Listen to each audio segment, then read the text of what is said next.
Hi hello ನಮಸ್ಕಾರ. ನಿಮ್ಮೆಲ್ಲರಿಗೂ PS education Infotech ಚಾನಲ್ಗೆ ಹಾರ್ದಿಕವಾದಂತಹ ಸ್ವಾಗತ.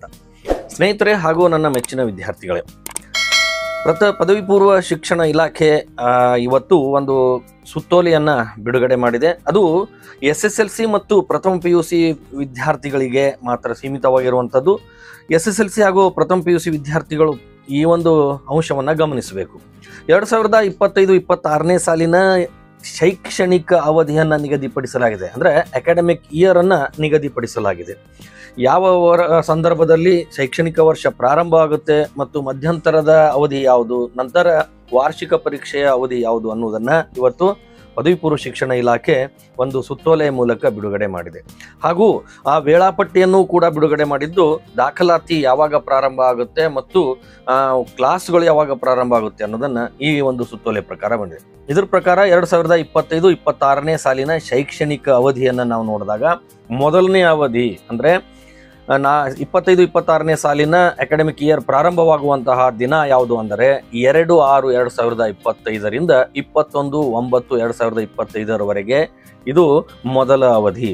ಅಂದರೆ ಮಧ್ಯಂತರ ರಜೆಯ ಪೂರ್ವದಲ್ಲಿ 2ನೇ ತಾರೀಕು ಜೂನ್ 2025ರಿಂದ 21/9 ಅಂದರೆ ಸೆಪ್ಟೆಂಬರ್ 21ರವರೆಗೆ ಮೊದಲನೇ ಅವಧಿ ನಡೀತಾ ಇದೆ.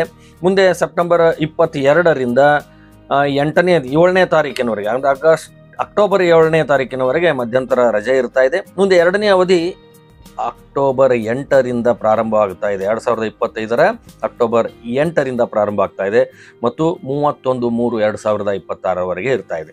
ಇದು ಶೈಕ್ಷಣಿಕ ಅವಧಿಯನ್ನು ನಿಗದಿಪಡಿಸಲಾಗಿದೆ. ಇನ್ನು ಪ್ರಥಮ PUCಯ ದಾಖಲಾತಿಯನ್ನು ಯಾವಾಗ ಪ್ರಾರಂಭ ಮಾಡ್ತಾರೆ ಅಂತಂದರೆ, ಪ್ರಥಮ PUC SSLC ಪರೀಕ್ಷೆ ನಡೀತಾ ಇವೆ. ಈಗ ಪರೀಕ್ಷೆ ನಡೆದ ನಂತರ ಯಾವಾಗ ಪರಿಣಾಮ ಬರುತ್ತೋ, SSLC ಫಲಿತಾಂಶ ಪ್ರಕಟ ಆಗುತ್ತೋ, ನಂತರದ ಕಾರ್ಯಕ್ರಮದಲ್ಲಿ ಅಥವಾ ನಂತರದ ದಿನದಲ್ಲಿ ಆ ಒಂದು ದಿನ ಪ್ರಾರಂಭ ಆಗುತ್ತೆ. ಅಂದರೆ SSLC ರಿಸಲ್ಟ್ ಬಂದ ಮರುದಿನದಿಂದ ಪ್ರಥಮ PUCಯ ದಾಖಲಾತಿ ಪ್ರಕ್ರಿಯೆ ನಡೀತಾ ಇದೆ.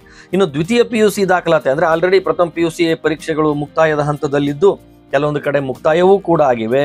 ಇವರು ರಿಸಲ್ಟನ್ನು ಮುಗಿಸಿ ಯಾವಾಗ ತಮ್ಮ ದಾಖಲಾತಿಯನ್ನು ಮಾಡಬಹುದು ಅಂತಂದರೆ ಮೇ 22ರಿಂದ ಪ್ರಾರಂಭ ಆಗುತ್ತೆ. ನೋಡಿ, ಜೂನ್ 1ರವರೆಗೆ ನೀವು ಕಾಯಬೇಡಿ.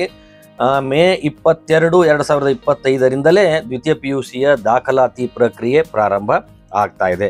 22 ಮೇದಿಂದ ಪ್ರಾರಂಭ ಆಗಿ 2ನೇ ತಾರೀಕಿಗೆ ವರ್ಗಗಳು ಪ್ರಥಮ PUC ಆಗಿರ್ಬೋದು, ದ್ವಿತೀಯ PUC ಆಗಿರ್ಬೋದು, ವರ್ಗಗಳು ಪ್ರಾರಂಭ ಆಗ್ತಾ ಇವೆ.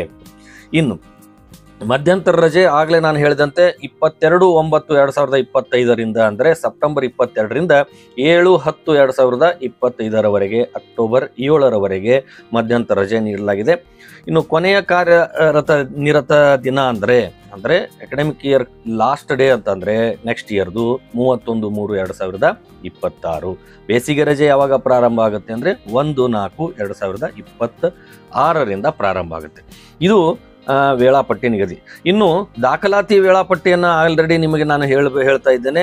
ಕೆಲವೊಂದು ದಂಡ ಇಲ್ಲದೊಂದಿಗೆ ನಡೀತಾ ಇರುವಂಥದ್ದು. ಇಲ್ಲಿ ಪ್ರಥಮ PUCಯ ದಾಖಲಾತಿ ಯಾವಾಗ ಪ್ರಾರಂಭ ಆಗುತ್ತೆ ಅಂದರೆ SSLC ಫಲಿತಾಂಶ ಪ್ರಕಟ ಆದ ನಂತರ, ಅಂದರೆ ಮೊದಲ ಕಾರ್ಯದಿನದಿಂದ ಪ್ರಾರಂಭ. SSLC ಫಲಿತಾಂಶ ಪ್ರಕಟವಾದ ದಿನದಿಂದ. ದ್ವಿತೀಯ PUC ನೋಡಿ, ಇಲ್ಲಿ ಗಮನಿಸಿ, ದಾಖಲಾತಿ ಯಾವಾಗ ಪ್ರಾರಂಭ ಆಗುತ್ತೆ ಅಂತಂದರೆ 22/5/2025ರಿಂದ 14/6/2025ರವರೆಗೆ. ಅಂದರೆ ಯಾವಾಗ ದ್ವಿತೀಯ PUC 22 ಮೇಗೆ ಪ್ರಾರಂಭ ಆದರೆ ದಂಡರಹಿತವಾಗಿ ನಾವು ದಾಖಲಾತಿ ಹೊಂದಲಿಕ್ಕೆ 14ನೇ ಜೂನ್ ದಂಡರಹಿತವಾಗಿ ನಿಗದಿಪಡಿಸಲಾಗಿದೆ. ಇನ್ನು ಅಲ್ಲಿವರೆಗೂ ನಾವು ದಾಖಲಾತಿ ಮಾಡಿಕೊಳ್ಳದೆ ಇದ್ದರೆ 16/6/2025ರಿಂದ 21/6ರವರೆಗೆ 670 ರೂಪಾಯಿ ದಂಡದೊಂದಿಗೆ 670 ರೂಪಾಯಿ ದಂಡದೊಂದಿಗೆ 16ರಿಂದ 21/6ರವರೆಗಿದೆ. ಅಲ್ಲಿಗೂ ನೀವು ದಾಖಲಾತಿ ದ್ವಿತೀಯ PUC ಮಾಡಿಸಲಿಲ್ಲ ಅಂದರೆ 23/6ರಿಂದ 30/6ರವರೆಗೆ ಅಂದರೆ ಜೂನ್ 30ರವರೆಗೆ ನೀವು 2890 ವಿಶೇಷ ದಂಡ ಶುಲ್ಕ ಪಾವತಿಸಬೇಕಾಗುತ್ತೆ. ಹಾಗಾಗಿ ಪ್ರಥಮ PUC ವಿದ್ಯಾರ್ಥಿಗಳೇ, ರಜೆಯಲ್ಲಿ ನೀವು ಗಮನ ಹರಿಸದೆ ನೇರವಾಗಿ ನಾವು ಜೂನ್ನ ಕೊನೆಯ ವಾರದಲ್ಲಿ ಬರ್ತೀವಿ ಅಂತಂದರೆ ದಂಡ ಬಹಳಷ್ಟು ಇರ್ತಾ ಇದೆ. ಹಾಗಾಗಿ ಕೊನೆಯ ವಾರದಲ್ಲಿ ಅಂದರೆ 22 ಮೇಗೆ ದಾಖಲಾತಿ ಪ್ರಾರಂಭ ಆಗ್ತಾ ಇದೆ. ಅಷ್ಟರೊಳಗೆ ತಾವು ದಾಖಲಾತಿಯನ್ನು ಮಾಡಿಕೊಳ್ಳಬಹುದು. ಈ ಸುತ್ತೋಲೆ ನೀವು ನೋಡಬಹುದು. ಚಟುವಟಿಕೆಗಳನ್ನು ಕೂಡ ಹಾಕಲಾಗಿದೆ. ಯಾವಾಗ ಕ್ಲಾಸುಗಳು ಪ್ರಾರಂಭ ಆಗುತ್ತೆ, ಯಾವಾಗ ತರಗತಿಗಳು ಪ್ರಾರಂಭ ಆಗುತ್ತೆ ಮತ್ತು ಕಿರು ಪರೀಕ್ಷೆ ಯಾವುದು ಅನ್ನೋದನ್ನು ಶೈಕ್ಷಣಿಕ ವೇಳಾಪಟ್ಟಿಯನ್ನು ಇವತ್ತು ದ್ವಿತೀಯ ಪದವಿ ಪೂರ್ವ ಶಿಕ್ಷಣ ಮಂಡಳಿ ಬಿಡುಗಡೆ ಮಾಡಿರುವುದನ್ನು ನಾವು ನೋಡ್ತೀವಿ. ಸರಿ, ಈ ಒಂದು ವಿಷಯವನ್ನು ಎಲ್ಲ ವಿದ್ಯಾರ್ಥಿಗಳು ಗಮನಿಸಿ, ಶಿಕ್ಷಕರು ಹಾಗೂ ನಮ್ಮ ಉಪನ್ಯಾಸಕರು ಗಮನಿಸಿ ಈ ಪ್ರಕಾರ ಕಾರ್ಯನಿರ್ವಹಿಸಲು ಈ ಮೂಲಕ ತಮ್ಮನ್ನು ನಾನು ಕೋರಿಕೊಳ್ತಾ ಇದ್ದೇನೆ.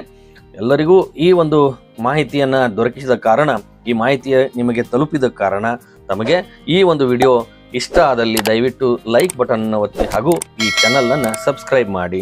ನಮಸ್ಕಾರ.